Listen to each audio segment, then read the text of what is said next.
Well, hey everyone, Jeff Martins here, and we want to welcome you to our Southridge online service. If this is your first time tuning in with us, a special welcome to you. We're glad you're interested in what we're up to together as we seek to follow Jesus in community and share his love with others. If you're familiar with our online service or are part of our community, we want you to know this week actually marks the beginning of a fresh format to our online service resource, which will now be primarily focusing on sharing our weekly message teaching. This has been our approach for many years. However, during the pandemic, we developed our fuller version of an online service that has included some music, spiritual practices, a few announcements, as well as our weekly message. And especially during the times when we couldn't gather in person, this was a vital way for us to connect and worship together online. But now that we're years into being able to fully gather in person across our 3 Southridge locations in Niagara, we feel it's the right time to continue focusing our energies on being together while still providing a way to stay connected to our shared conversations when we can't be in person. On the one hand, this will help us manage our tech resources since we haven't always been able to design and customize our online service to fully match our in-person services. But even more, I'd say this aligns with our heart and invitation for all of us to gather together in local spiritual community on a regular basis. And so whether you're brand new and just checking things out, or maybe you're catching up because you weren't able to join us on Sunday, or it's been a while since you've come to a service, when and as you're able, we invite all of us to consider joining in on Sunday mornings in either our Vineland, Welland, or St. Catharines locations, because there's something life-giving about experiencing and sharing the love of Jesus when we get together as a community. Now, having said that, we're grateful that we can all continue to benefit from and participate in what we're learning together through our weekly messages in this format. And in a moment, we'll shift into this week's teaching. If you'd like to connect further, we invite you to fill out our online Connect card, or if you're interested in joining a group, volunteering to serve, exploring spiritual practices, maybe taking a step towards baptism or contributing financially, you can do all of that through our website as well.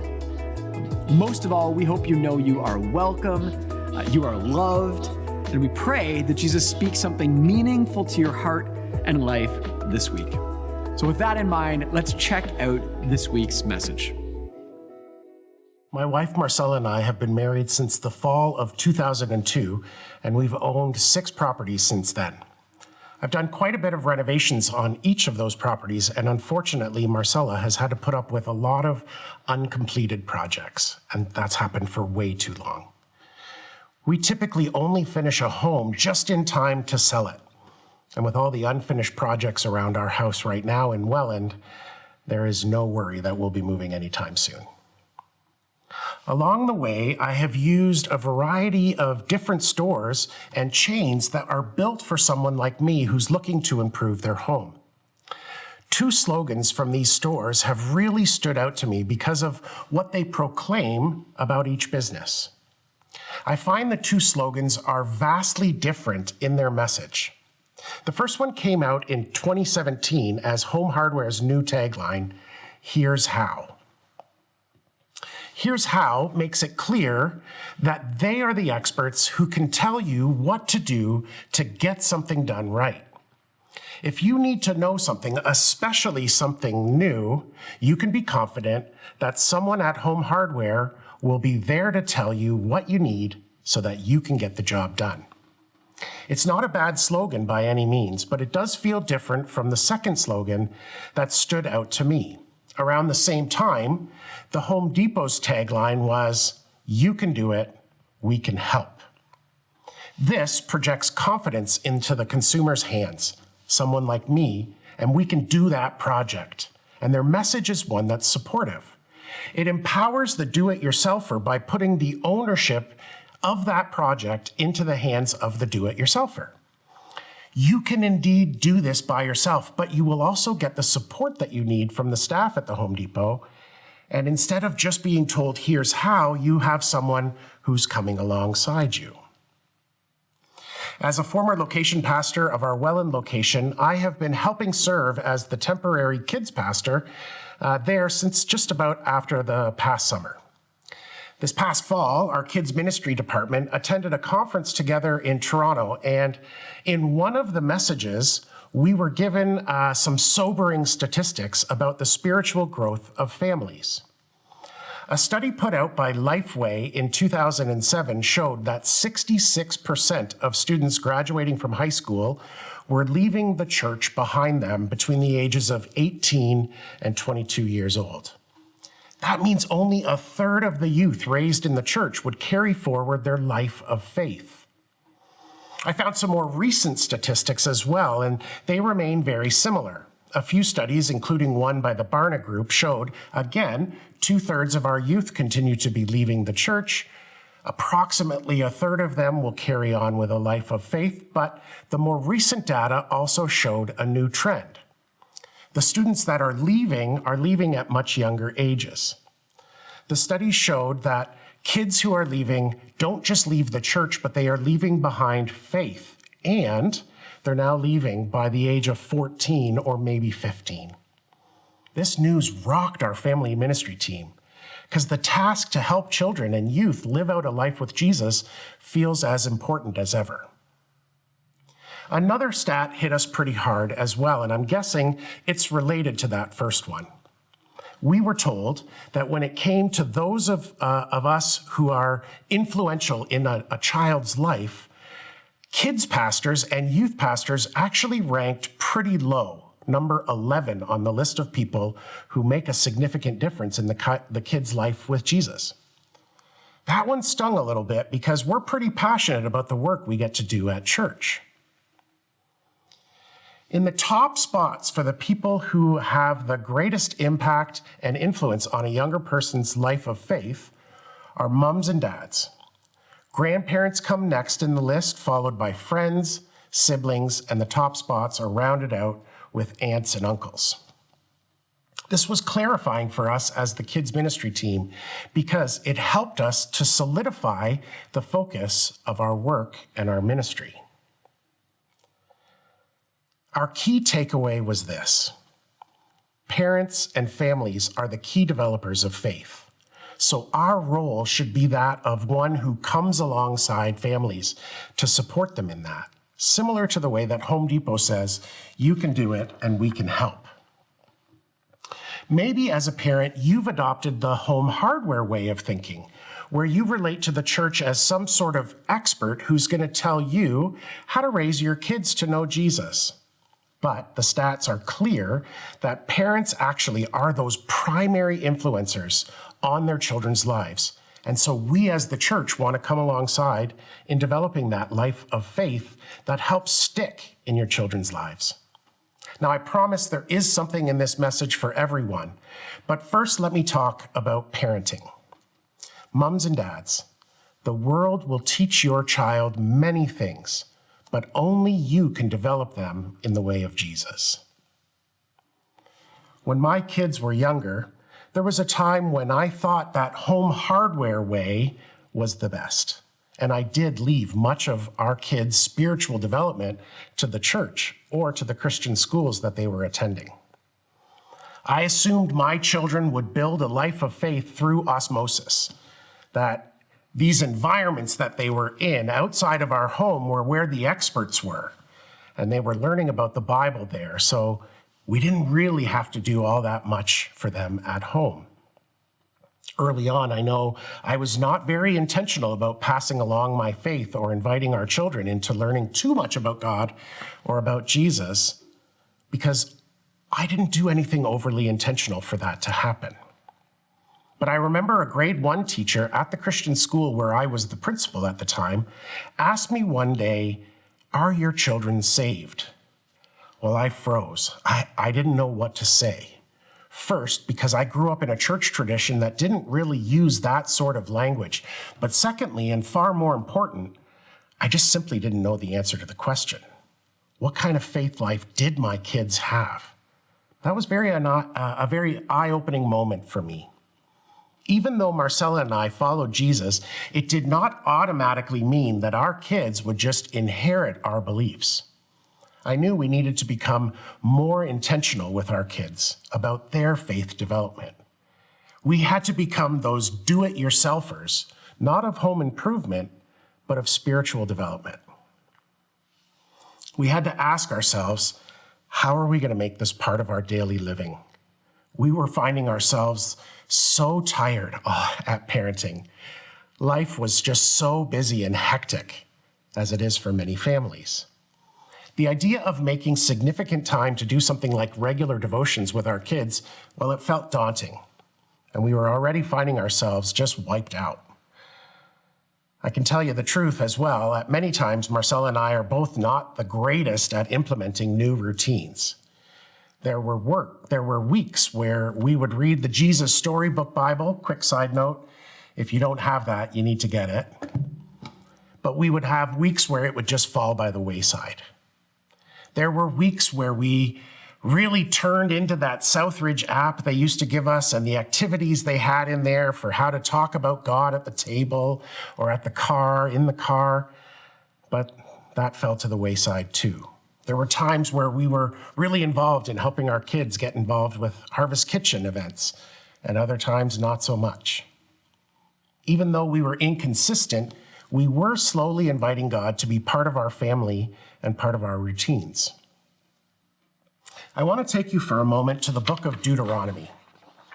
Deuteronomy is the 5th book in the Bible, which is basically containing some messages from Moses that he needed to share with the people of Israel to tell them that they should be a different type of nation than those around them. Moses wanted to remind the Israelites that they are the chosen people of God. Moses shares this law that God has given to them on Mount Sinai, but he also wants to share what living a life of faith can look like. Deuteronomy 6, verses 4 to 9 says, "Hear, O Israel, the Lord our God, the Lord is one.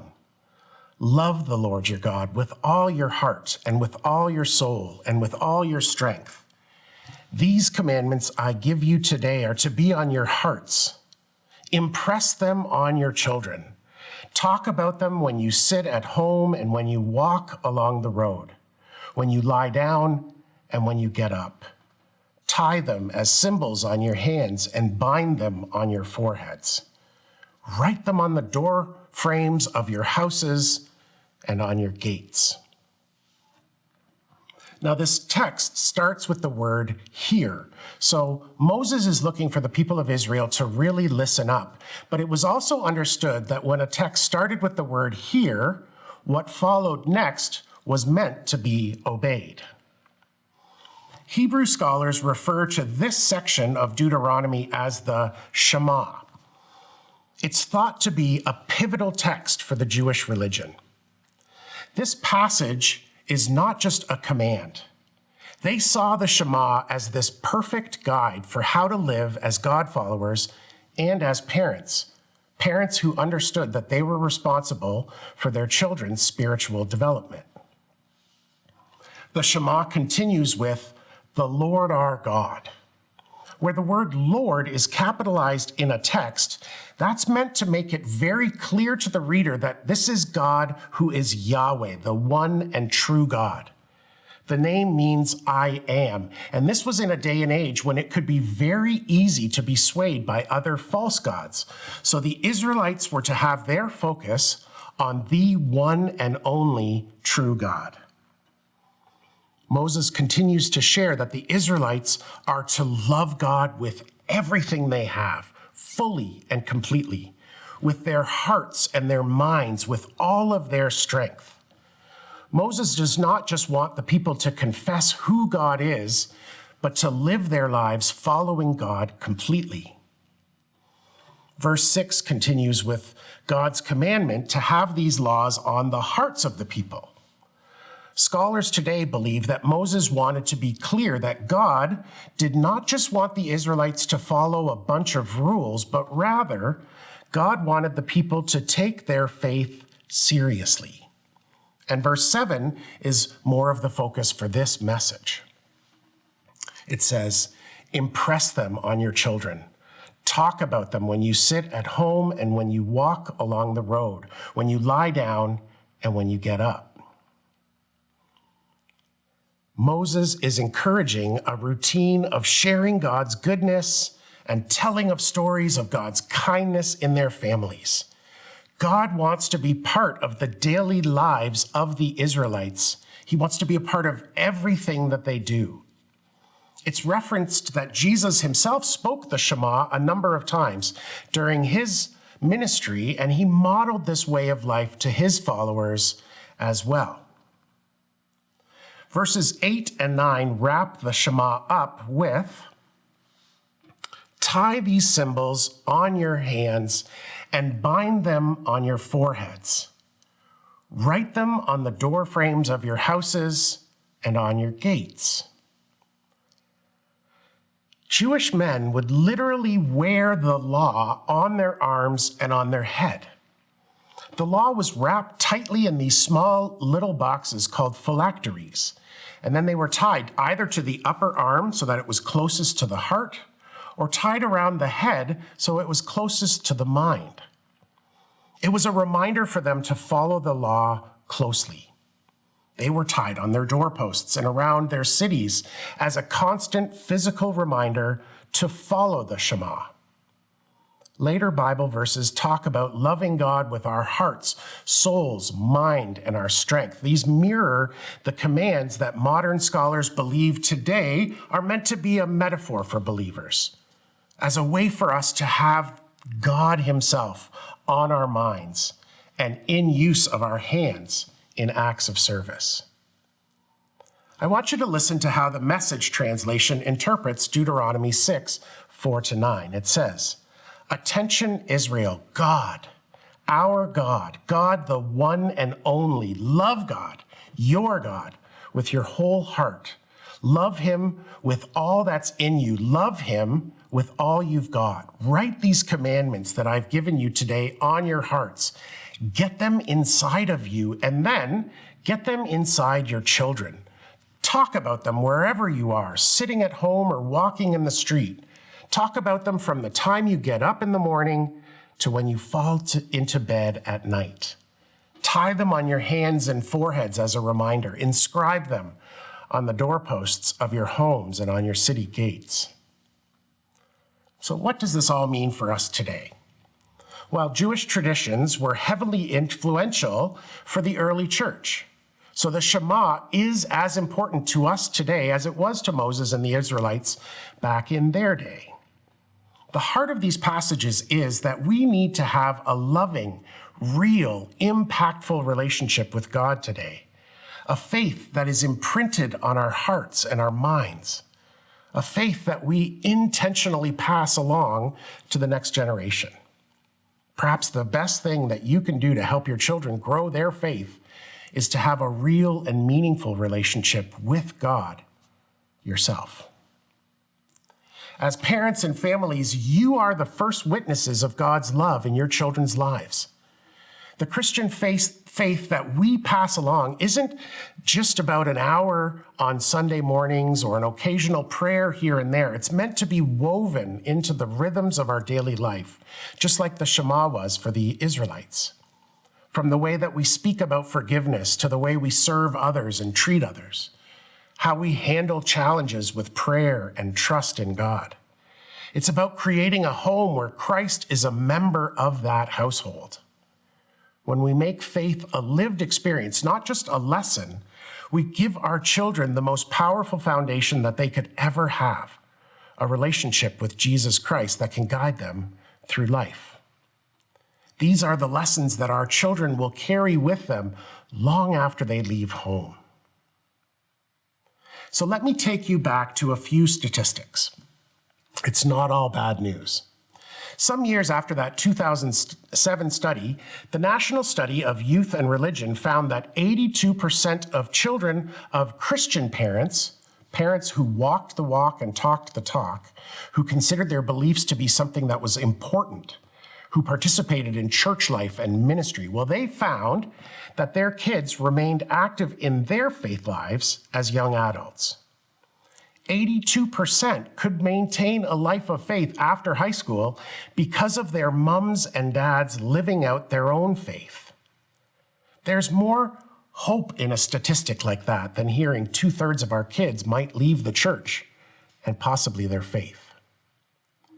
Parents and extended family members, you are hands down the most influential people in your children's lives. Your words and actions matter the most to your children because they're watching you. They're watching to see how you are living your life and how you're handling difficult situations. They are seeing what you do with your generosity and who you turn to when life gets hard, who you thank when life goes your way. How you relate to God matters to your children. Parents, you're the primary influencers that cultivate their young faith. Well, after that grade 1 teacher stopped me in my tracks to ask if I knew whether my primary school-aged children had faith lives or not, Marcella and I knew that we needed to make some sort of change. But how were we going to fit all of this in? Thankfully, when we started to embrace our spiritual responsibility where we could do it, there was someone who was also there to help, our church community. Our church sought to empower us to develop faith at home by coming alongside our family. We started small. We needed to ramp up our own spiritual lives. First, we joined a life group, and I also joined and helped to lead a men's group. Marcella joined the church's women's group. Now, I'm not sharing these things to push you into joining things yourself, but I will say that when we carved out intentional time for our own faith lives, Jesus stuff began spilling into our daily living and into our family rhythms. In whatever you might decide to try, my encouragement to you again is start small. Begin to build that influential faith from the inside out. You can do this no matter what age your kids are as well. Start small. Let me say that again. Start small. Just a couple of weeks ago, we completed a short-term life group hosted on Sunday evenings from 5 p.m. till 6:30 with a number of families from our church who came for a 4-week-long group titled Family Discipleship 101. We began the evening with dinner together. Parents came with their kids and we had some fellowship with food. After the meal was done, Jen, our St. Catherine's kids pastor, took the kids along with some volunteers to run a program called Godly Play. There, Jen would tell various Bible stories to the kids where they were highly engaged in interactive play that had to do with each of those stories. It was awesome. The parents stayed with me and we watched a set of videos produced by author and pastor Christy Thomas. These led to some teachings and encouragements to help each other incorporate God in small little habits that we already do around the house. Things like waking up or brushing our teeth, having breakfast, going to bed at night.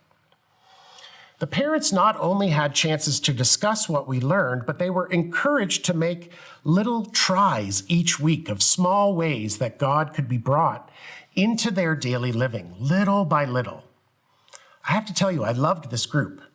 I was so encouraged by the parents' commitment to give things a try in order to become the people that God has called them to be as the most influential people in their children's life of faith. As a church, and particularly as our family ministry, we were able to come alongside those families to support both the parents and the kids so that all had a better chance to grow closer to Jesus. We're going to host that same short-term group in the fall. And I want to encourage you to sign up and join in when we launch it again later this year. Now, if that feels like it's too far away, let me recommend Christy Thomas's book, Little Habits, Big Faith. Simple practices to help your family grow in Jesus. It's a very practical read that helps you see that you can make small changes to your already busy life without adding tons of time you don't have, in order to build habits of faith for your family. And you can do that starting right away. You can do it, and we can help. Now, I realize at this point, some of you might be feeling like this message just isn't for you. And maybe it's because you don't see yourself as a parent or someone directly responsible for kids. So let's talk about the "we can help" part of that Home Depot phrase for our church community. The "we" includes the people of the church. Whether you're parents or not, whether you have kids, little kids or no kids, kids are all grown up and out of the house. I recognize some of you might desire to have kids, but have not been able to fulfill that dream yet, while others might be grieving the loss of a child, be it because of a death or because of how they feel so distant these days. But I want to say to you that we're all invited by God to pass along our lives of faith to the next generation. We're all invited to be spiritual parents to the kids and the youth of our church and beyond.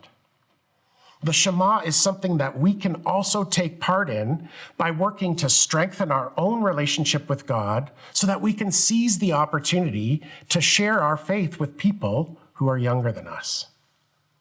Our kids ministry program exists to support families in helping our kids know and love Jesus. And the volunteers on a Sunday morning help in a wide variety of teams to teach curriculum that supports what the parents are learning at church. This way, you can pass along a life of faith to your kids and have the support of the church behind you. As a ministry, we're helping you take those small steps to experience God's love so that our work and the work of our volunteers really matters. So, in trying to embrace the "you can do it and we can help" partnership with parents, we want to just say to you, we need your help. Southridge, we need you to be involved.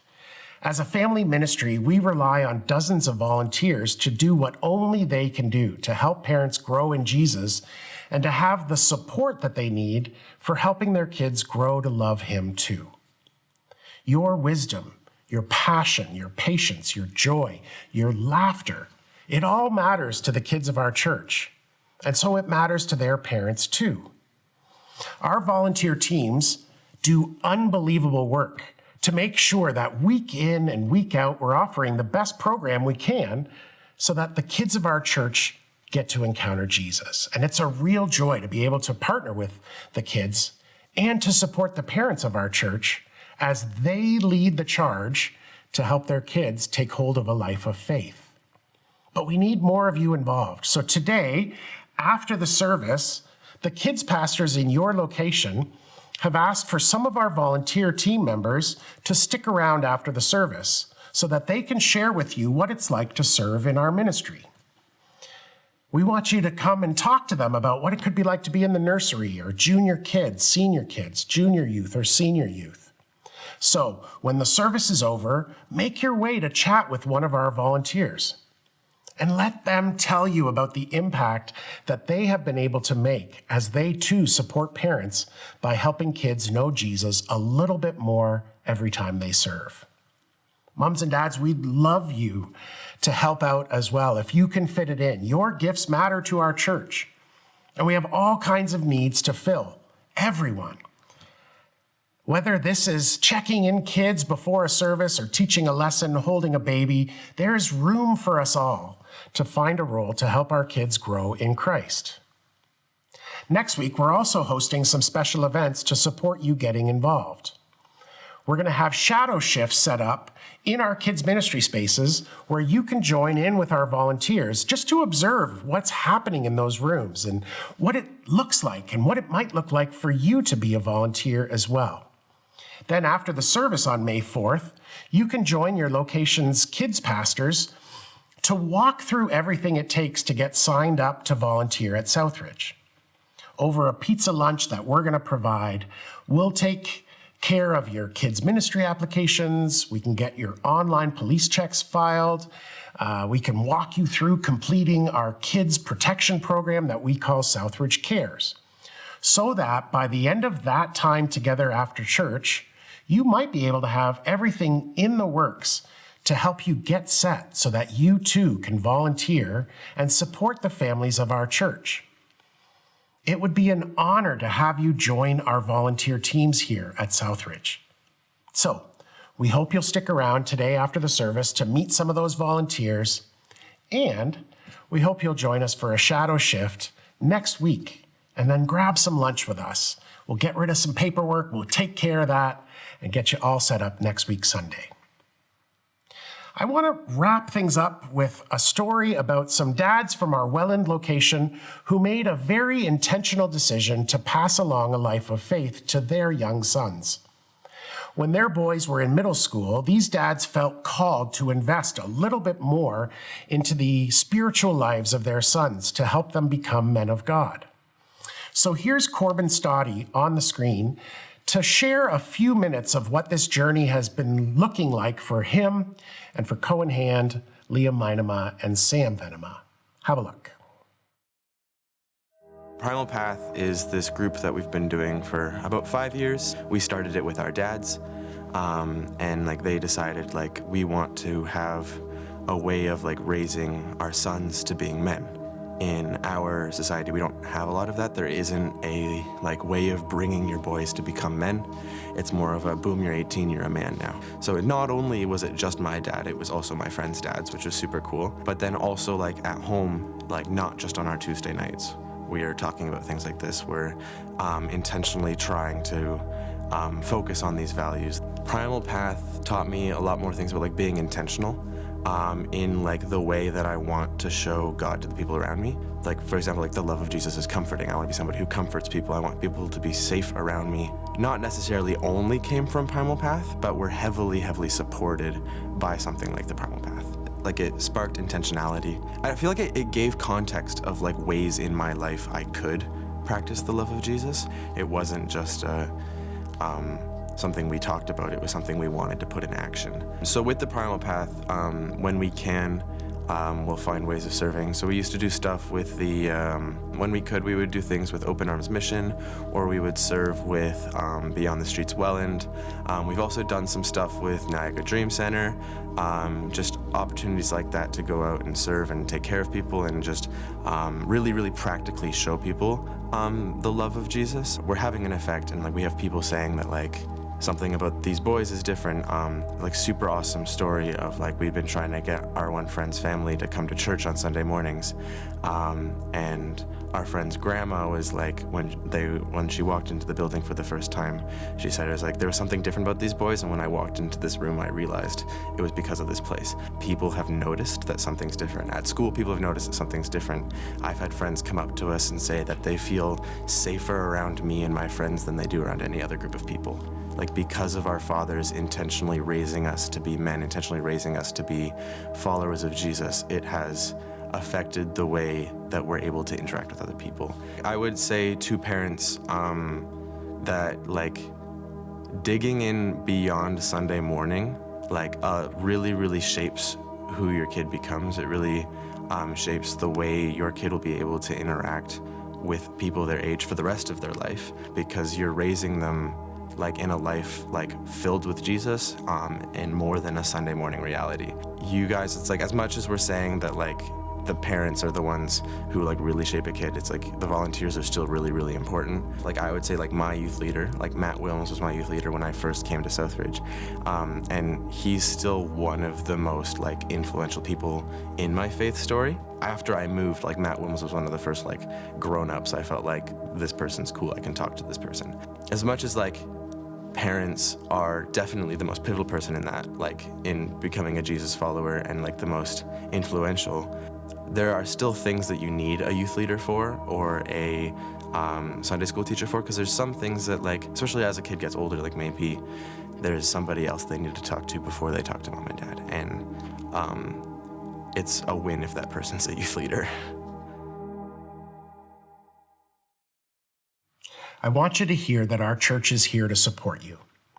We know that kids have learned about faith in God for generations without all those punchy videos or dancey worship songs, veggie snacks, or arrowroot cookies, but they have learned this because families have been the ones to pass along the importance of knowing and loving God. And this has happened for generations and generations. But I will say, the kinds of programs like I just described that we do offer here help kids have a sticky kind of faith. a faith that resonates when families share together their love of Jesus Christ. And today, we want to invite you into that partnership. So remember, start small. Don't take on too much all at once. You wouldn't teach your kids the complicated theories and equations of mathematics without first teaching kids about 1, 2, 3 numbers. Similarly, you can start small into bringing God to the places where you already spend time. Whether it's a bedtime story, whether it's time around the house when you're eating, say a quick prayer of thanks. When it's time to clean the house, maybe play some simple worship that draws everyone's minds to Jesus. I'll tell you, in our house, Marcella blares music. I think it's meant to help soften her heart before God because she has to live with a couple of gross men like me and our son Liam. But we want to invite you into this partnership with our church and with our family ministry programs, especially on Sundays. We want you to be part of these volunteers that fulfill the calling of supporting parents and families who are the ones with the highest calling of passing along a life of faith to give their kids the best chances they have to embrace a lifelong relationship with Jesus. When all of us as the church partner together with families to raise the next generation, everyone wins. Parents, you can do it. And Southridge, we can help. Let's pray. God, I thank you so much for this morning and for this time that we could focus on you, the one true God. We just praise you, Lord, and we want to grow in you so much so that the life you give to us and the life we have with you spills over into the next generation. Our desire, God, is for our kids to know and love you. So help us be at our best, not only as parents, but as the church, so that we can together help our kids come to know and love you, Jesus, as our Savior. We thank you for this attention, God, and for this time with you. In your name I pray. Amen.